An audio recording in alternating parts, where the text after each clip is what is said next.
Mateo 13. Gracias ahí a todos los que participaron, les agradezco a todos por compartir. Vamos a la Biblia, Mateo 13, acompáñenme por favor, versículo 31. Definamos iglesia, parte 2. La semana pasada hablamos de los tipos de oyente en la iglesia.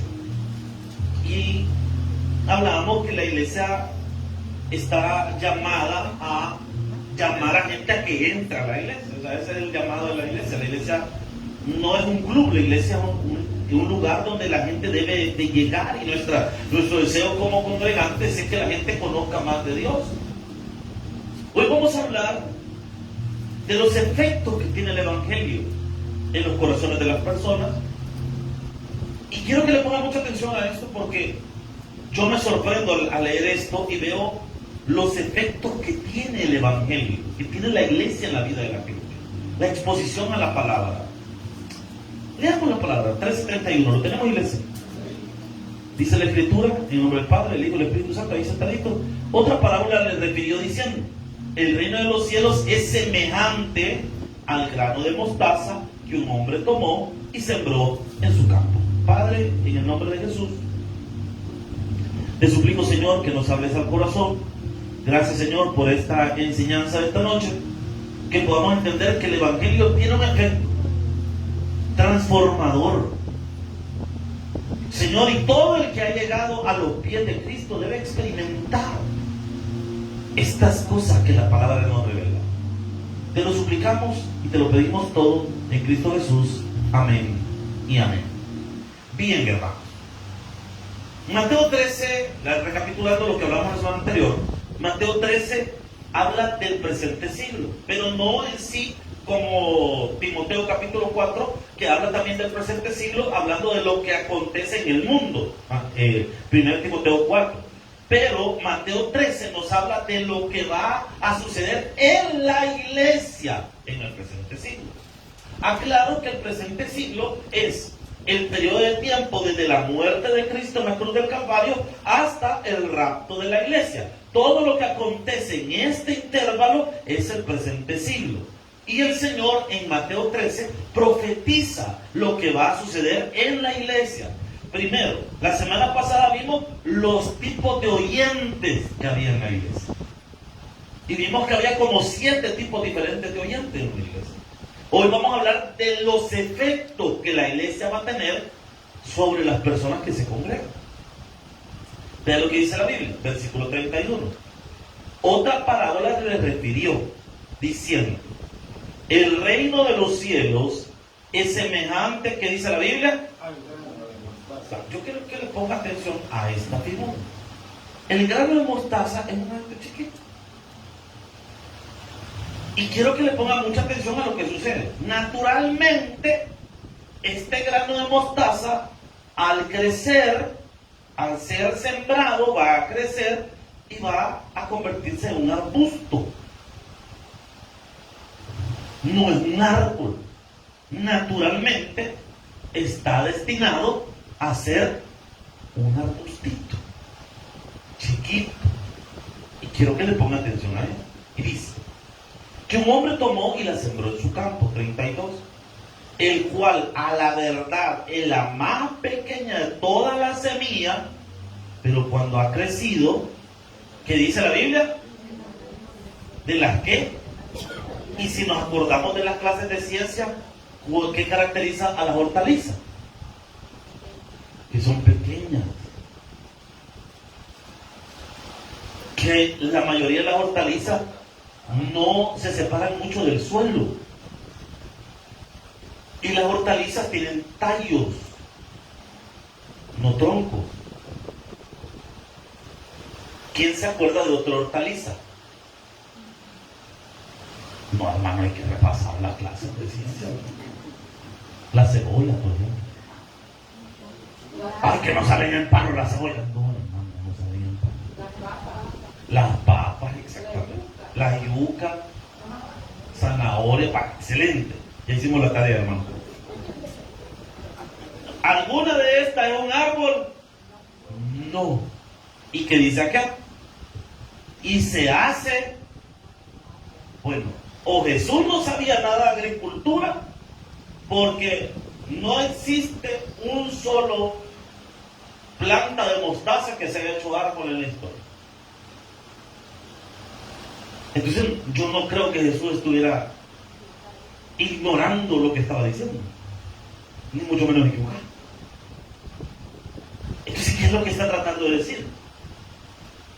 Es una ilustración. ¿Y qué es lo que está tratando de decir esta ilustración?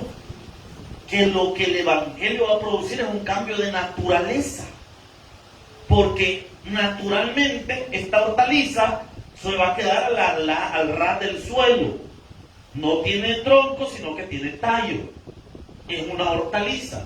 Pero cuando llegue el Evangelio, porque está representando el Evangelio, eso que naturalmente estaba destinado a estar pegado al suelo, se va a convertir en un árbol. O sea que su naturaleza cambió de hortaliza a árbol. Y dice la palabra, de tal manera que vienen las aves del cielo y hacen nido. O sea que no se convirtió solo en un árbol, se convirtió en un gran árbol, que hasta los animales llegan a vivir en él. ¿Eso qué significa? Que el Evangelio transforma la naturaleza del hombre. Hermano, usted al conocer a Cristo no se volvió una mejor persona, usted se volvió otra persona. El Evangelio no consiste en que yo me volví una mejor versión de mí. No, hermano, eso no es el Evangelio. El Evangelio consiste en que usted y yo, Dios nos cambió la naturaleza y nos dio una nueva vida. Pero si desde que conocimos a Jesús hasta la fecha no hemos cambiado, hermano, probablemente quizás adoptamos la cultura evangélica, pero no hemos nacido de nuevo. Porque hay personas que adoptaron la cultura evangélica. ¿Y qué es la cultura evangélica? Portarse bien, venir a la iglesia, no fumar, no tomar, o por lo menos no tan servente. Y adoptamos una cultura evangélica. Pero no hubo un nuevo nacimiento, porque cuando hay un nuevo nacimiento hay un cambio de naturaleza. Si alguien no ha experimentado ese cambio de naturaleza, es porque no ha nacido de nuevo, hermano. Necesitamos experimentar ese cambio. Tiene que haber algo marcado. Solo para muestra un botón. El apóstol Pedro, antes de recibir al Espíritu Santo, es decir, de recibir a Cristo, ¿cómo era? Mentiroso, violento, come cuando hay, masca chicle. Y no, imagínense que a Jesús llegan a aprenderlo, saca el corvo y le vuela la oreja al otro, y eso que no lo agarró bien, porque yo creo que lo que le quería cortar era la cabeza. El apóstol Pedro. Pero el apóstol Pedro, después de Hechos 2, es otra persona completamente diferente. Dígame usted en algún versículo del libro de los Hechos que ha visto al apóstol Pedro de nuevo con el corvo en la mano. Ya no. ¿Por qué? Porque Dios lo cambió. Entonces lo primero que el Evangelio produce es cambios. Si sigo siendo la misma persona, malcriada, soberbia, arrogante, solo que ahora uso el uniforme, pero eso no ha nacido de nuevo, hermano. Oh, pastor, pero ya compré mi Biblia. Qué bueno que compró su Biblia, hermano. Pero lo que necesita es recibir a Cristo como Señor y Salvador personal. Oh, pastor, si yo tengo mi uniforme, pues sí, pero ¿qué sirve que tenga el uniforme si no tiene Cristo en su corazón? Aló, iglesia. Segundo efecto, quiero que le ponga atención a esto. El Evangelio viene y llena todo, porque cambia todo. No le cambia solo una parte de su vida, hermano. El Evangelio le va a cambiar todo. Miren, usted antes de Cristo, su matrimonio lo tenía pies para arriba. ¿Se entiende el hebreo, hermano? Peleando, infidelidades, maltrato, golpe. Pero en el Evangelio, todo eso cambió. Todo eso cambió. En el trabajo éramos pleitistas, bochincheros. Andábamos allá en las marchas del 1 de mayo. Pero ahora que nos hicimos cristianos, usted cambió. Ya no es el mismo. Y empieza a ver que todas las áreas de su vida van a ir siendo cambiadas. ¿Y eso cómo lo representa? 13:33. 13:33, acompáñame. Otra parábola les dijo: el reino de los cielos es semejante a, ¿qué dice la Biblia? Que tomó una mujer y escondió 3 medidas de harina hasta que todo lo que dice la Biblia, el evangelio viene y se extiende, crece. El evangelio no se puede quedar chiquito en su vida. El evangelio tiene que llenarlo todo. Vean los efectos que tiene el evangelio. Primero, un cambio de naturaleza. Número 2, lo llena todo. Ahora quiero que se pase usted mismo su checklist personal acerca del evangelio. ¿Será que el Señor nos está cambiando todo, hermano? ¿O todavía estamos con medio pie en el mundial, hermano? Sigamos mejor. El evangelio se convierte en lo más importante para una persona. Y aquí es quizás donde se marca más el nuevo nacimiento, Dios. Porque alguien con cierta disciplina puede dejar de tomar. Si no, mire los alcohólicos anónimos. Y no necesariamente son cristianos. Alguien con cierta disciplina puede llegar a dejar de decir malas palabras. Alguien con cierta disciplina puede mejorar en su matrimonio. Fue a unas sesiones con un psicólogo, le ayudaron, le dieron un par de corrientazos. Bueno, ya no hacen eso, no, ¿verdad? Entonces le ayudaron, le dejaron algún medicamento, le ayudaron ahí, algunas cosas, le dieron algunos tips y ahora ya se lleva bien con su pareja. Eso es alcanzable humanamente. ¿Sabe qué? Lo que no es alcanzable humanamente es el deseo de buscar a Dios. Eso solo Dios se lo puede poner. Mateo 13:44. Quiero que le ponga atención a esto. Porque aquí vamos a entender que el que ha nacido de nuevo no hay que andarlo siguiendo para que venga a la iglesia. Porque para él el evangelio es lo más importante. Mira, ¿y por qué te gusta pasar tanto en la iglesia? Porque la persona que no ha nacido de nuevo no lo entiende.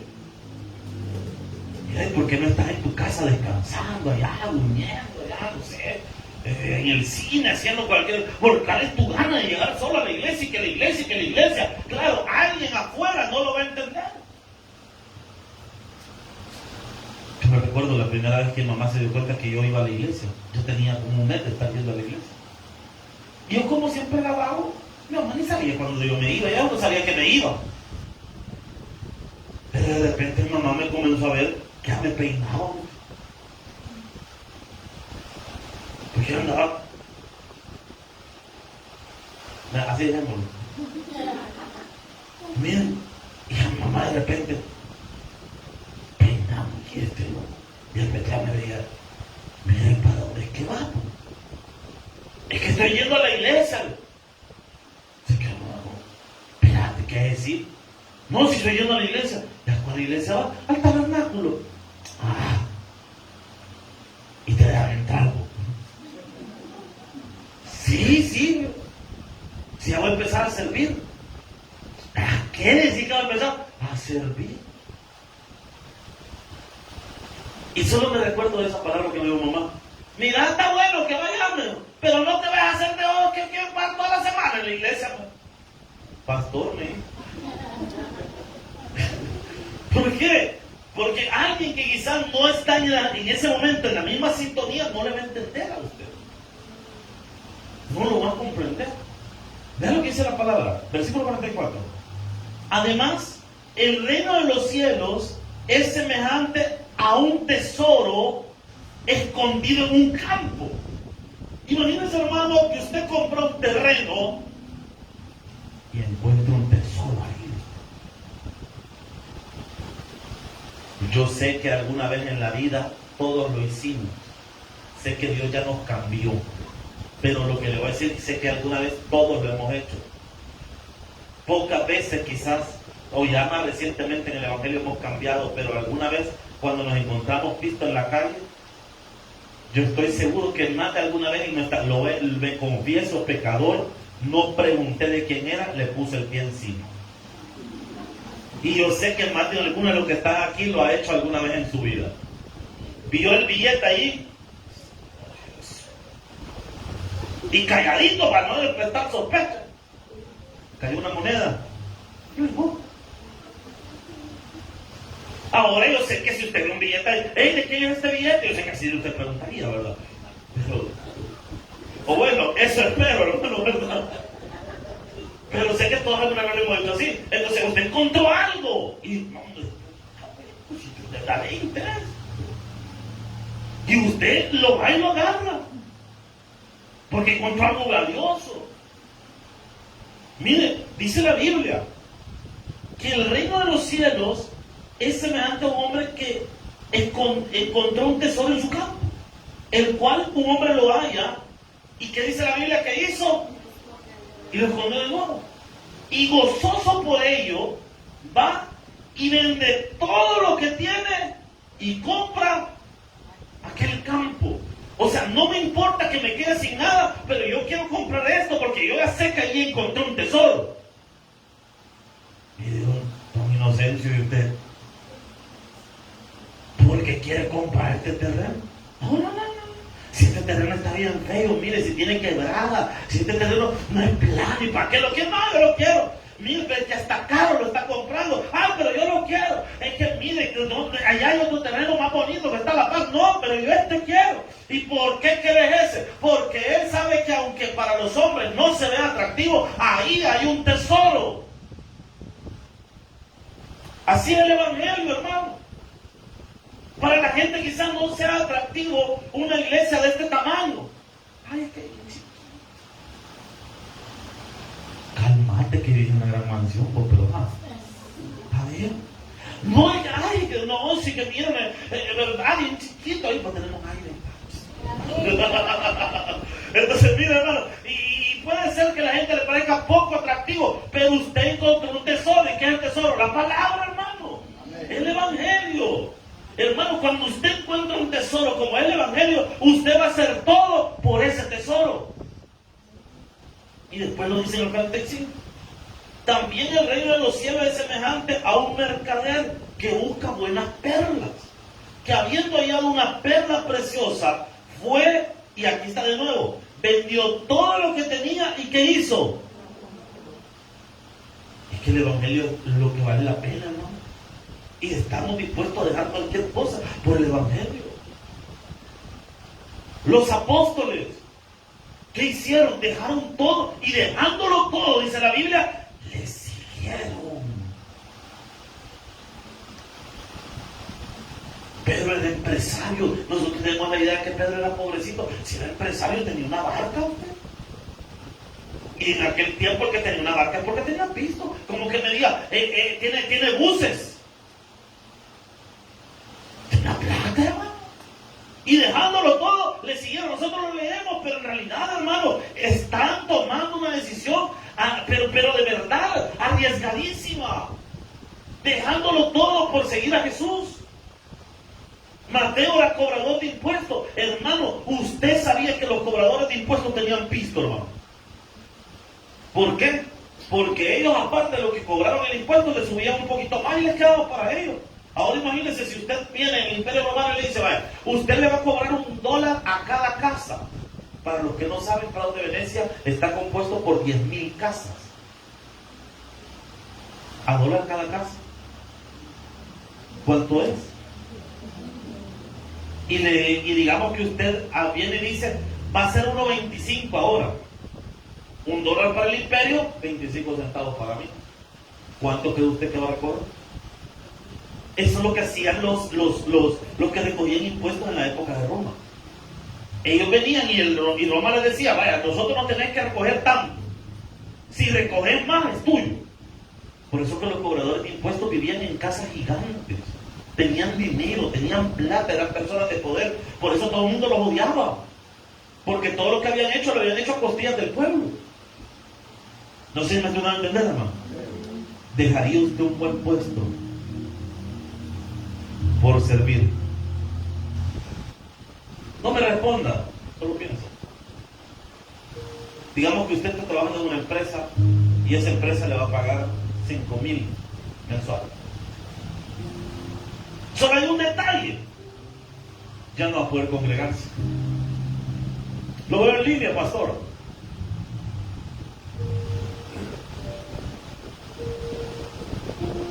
¿Qué cree usted que haría un verdadero discípulo?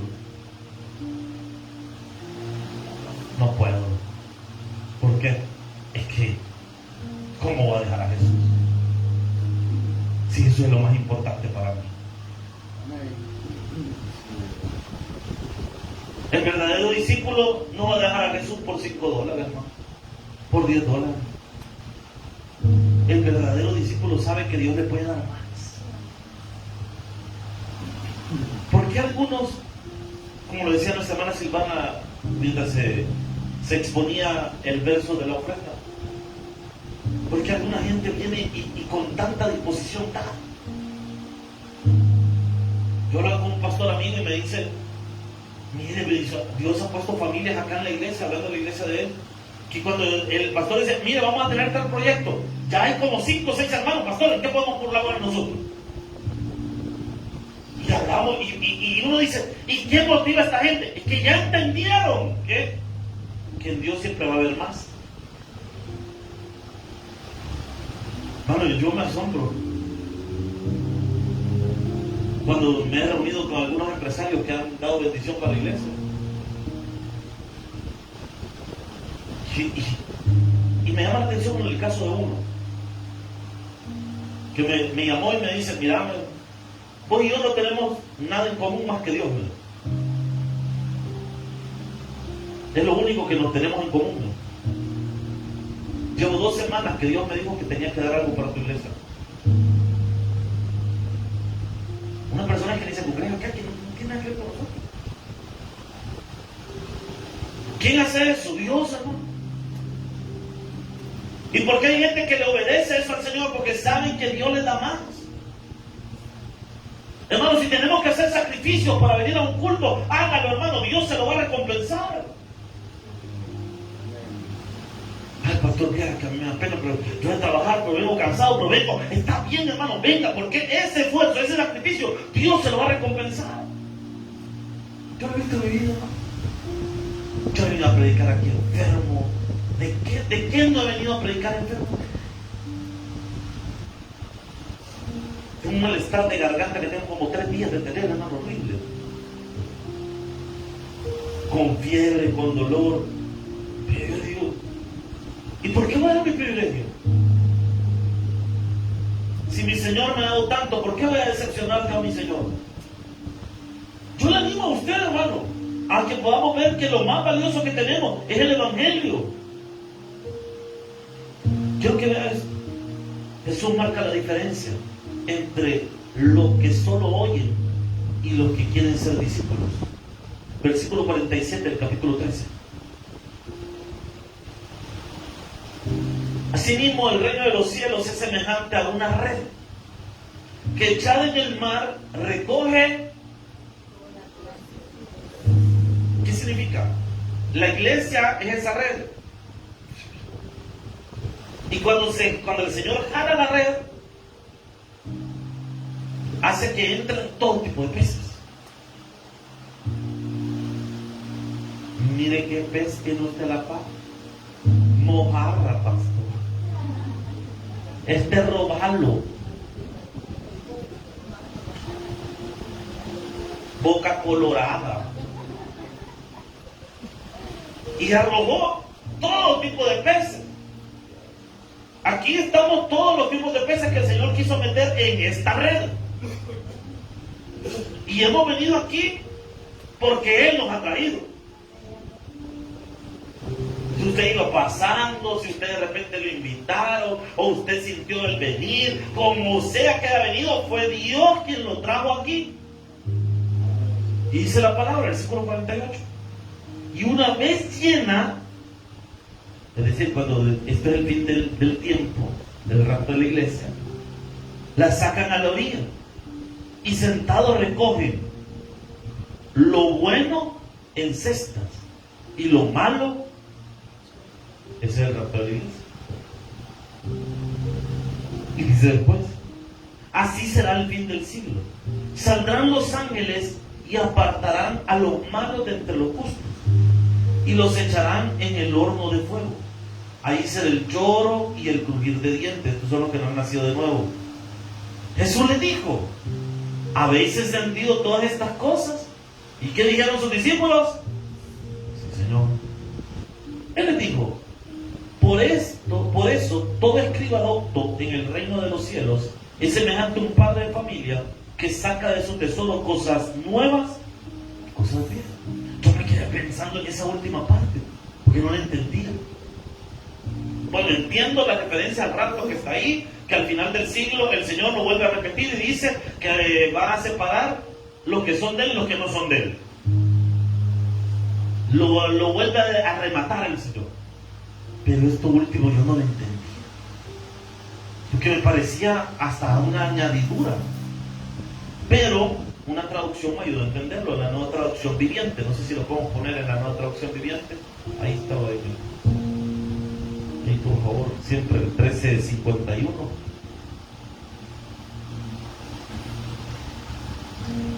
Amén. No lo agregamos. Si me hace el favor ahí, ponerlo.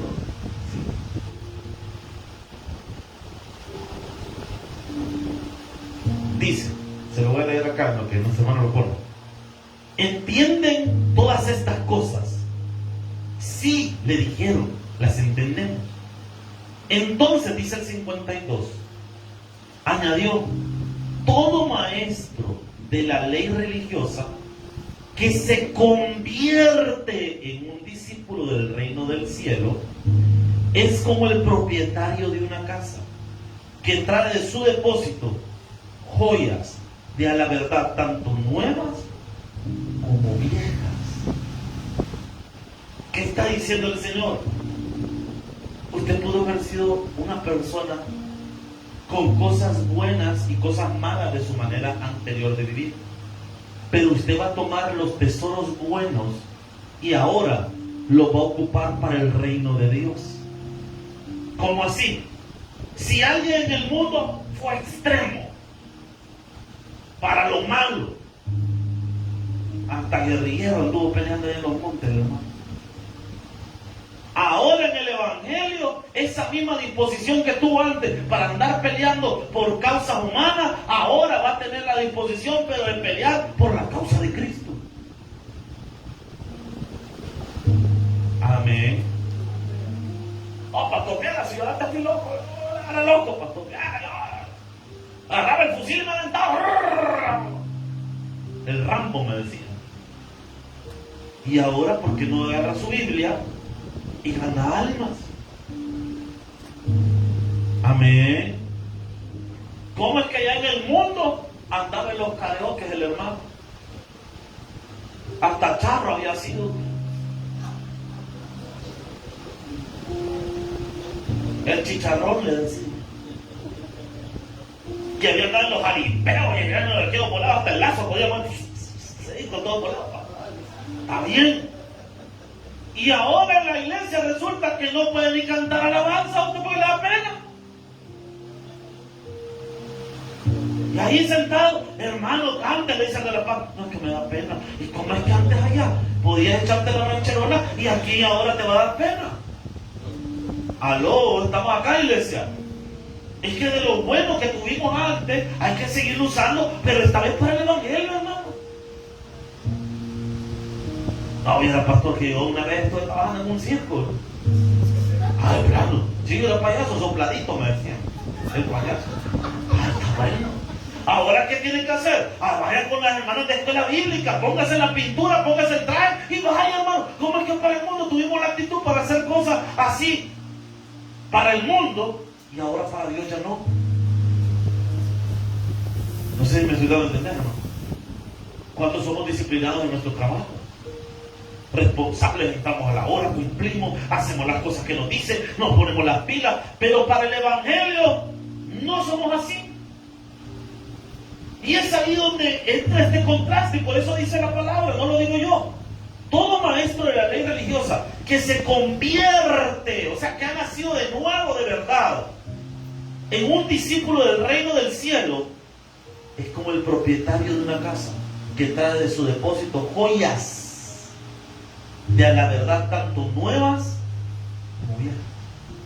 Las joyas viejas, ¿cuáles son? Todas las cosas buenas que usted tenía ya antes de Cristo y alguna vez usó todas esas cosas para lo malo, pero ahora las va a utilizar para lo bueno. Y las nuevas, ¿cuáles son? Las cosas nuevas que Dios le va a poner a usted, que quizás antes no las había hecho, pero ahora ya las va a hacer en el Evangelio. ¿Cuál es la clave? Que se convierte en un discípulo.